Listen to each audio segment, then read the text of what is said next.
درود پاک کب کب کہاں کہاں اور کیسے کیسے کام آتا ہے.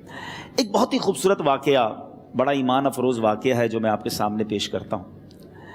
ایک دوست نے اپنے ایک دوسرے دوست کو قرض دیا، اور جب اس نے قرض دیا تو وہ قرض ایک بڑی اماؤنٹ تھی، 3000 دینار. وہ ٹائم آ گیا جب اس ٹائم وہ قرض لینے کے لیے اپنے دوست کے پاس گیا کہ بھائی مجھے میرے پیسے واپس دو. تو اس نے کہا کہ پیسے تو نہیں ہے میرے پاس، میں کولیپس ہو گیا ہوں، بزنس اب میرا ختم ہو گیا ہے، میں تمہاری رقم نہیں دے سکتا. اس نے ایک اور ٹائم دے دیا اسے کہ ٹھیک ہے اب اتنے وقت دنوں کے بعد میں دے دوں گا. وہ ٹائم بھی گزر گیا، اور جب وہ ٹائم بھی گزر گیا تو اس کے بعد اس دوست نے کہا کہ اب تو پیسے دے دو بھائی، میرا ٹائم پورا ہو گیا ہے. پھر نہ دے سکا ٹائم. آخر کار معاملہ جو ہے وہ کورٹ میں چلا گیا، قاضی کے پاس چلا گیا.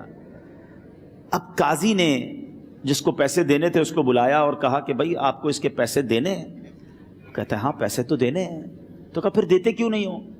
کہا پیسے ہیں ہی نہیں، کاروبار ہی ختم ہو گیا ہے، قرضہ تو لیا تھا، اب میرے پاس بچا ہی کچھ نہیں ہے. تو کہا اچھا اب یہ بتاؤ کہ کب دو گے، کیسے دو گے؟ اس نے کہا بس میرے پاس پیسے ہی نہیں ہیں. تو کہا اب تمہارے پاس 30 دن کا ٹائم ہے، 30 ڈیز میں یا تو اس کے پیسے لوٹا دو یا 30 دن کے بعد تمہیں قید کر دیا جائے گا. یہ شخص اب گھر آیا، پیسے تو تھے نہیں، مگر شاید علماء نے لکھا کتابوں میں، یہ واقعہ کئی بڑی بڑی کتابوں میں لکھا اور درود پاک کے فضائل کی بڑی بڑی کتابوں میں لکھا. اور اس شخص نے سوچا کہ اس نے ایک حدیث پاک پڑھی ہوئی تھی کہ جس میں یہ نبی پاک علیہ الصلوۃ والسلام نے فرمایا ہے، جس کا مضمون ہے کہ جو شخص پریشان ہو، مصیبت زدہ ہو، اسے چاہیے کہ مجھ پر کثرت سے درود پاک پڑھے، کیونکہ درود پڑھنا مصیبتوں اور پریشانیوں کو لے جاتا ہے. اب اس عاشق رسول نے سوچا اور تو کچھ ہے نہیں، اب میں درود پاک پڑھنا شروع کرتا ہوں. صبح سے لے کر شام تک وہ درود پاک پڑھنے لگ گیا. 27 دن گزر گئے. only 3 days left. 3 دن باقی تھے قاضی کے پاس جانے میں. 27 دن گزر گئے درود پڑھتے پڑھتے. جب 28ویں رات آئی تو آنکھیں تو بند ہوئیں، مگر خواب میں اسے ایک آواز آئی، گھبراؤ نہیں، تمہارا قرضہ ادا کر دیا جائے گا، تمہارا مسئلہ سالو ہو جائے گا. صبح اٹھتا ہے، درود پاک پڑھ رہا ہے، مگر کہتا ہے یہ آواز سے تو مسئلہ حل نہیں ہوگا، پیغام کیا ہے اسے سمجھ نہ آیا. 28واں دن گزر گیا، 29ویں رات آ گئی، مگر اب آنکھیں بند ہوئیں اور قسمت جاگ اٹھی. نبی پاک صاحب لولاک صلی اللہ تعالیٰ علیہ وسلم خواب میں تشریف لائے اور پیارے آقا صلی اللہ تعالیٰ علیہ وسلم نے فرمایا گھبراؤ نہیں، علی بن عیسیٰ وزیر کے پاس جاؤ، وہ تمہارا قرضہ ادا کر دے گا. اب یہ عاشق رسول صبح اٹھا تو ویری فریش، حشاش بشاش کہ اب تو کام ہو گیا، نبی پاک نے خواب میں آ کر بشارت دی ہے. مگر پھر ذہن میں سوال آیا کہ علی بن عیسیٰ کے پاس جاؤں گا تو ثبوت کیا ہے، پروف کیا ہوگا؟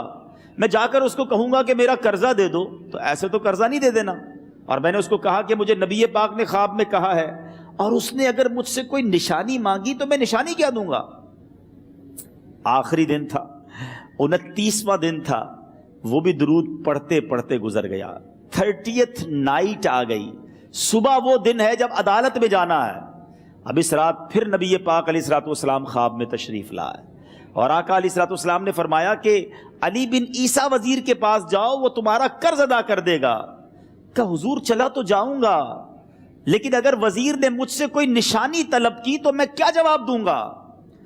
پیارے آقا علیہ الصلوۃ والسلام نے کمال کا ارشاد فرمایا کہ علی بن عیسیٰ سے کہنا کہ تم روزانہ فجر کی نماز کے بعد 5000 بار درود پاک پڑھتے ہو، یہ راز فقط تم جانتے ہو اور تمہارا رب جانتا ہے. اب یہ جب صبح اٹھا تو ایک نشانی بھی مل چکی تھی. عدالت میں جانے سے پہلے وزیر کے دربار میں پہنچ گیا.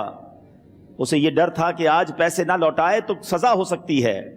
جب وزیر کے دربار میں پہنچا تو وزیر اپنے مشیروں کے ساتھ بیٹھا تھا. کہا مجھے آپ سے بات کرنی ہے. کہا بتاؤ کیا بات کرنی ہے؟ کہا میں ایک پیغام لایا ہوں آپ کے لیے. اچھا کس کا پیغام لائے ہو؟ کہا میں نبی پاک جناب محمد مصطفیٰ صلی اللہ تعالیٰ علیہ وسلم کا پیغام لایا ہوں. وہ عاشق رسول وزیر تھا.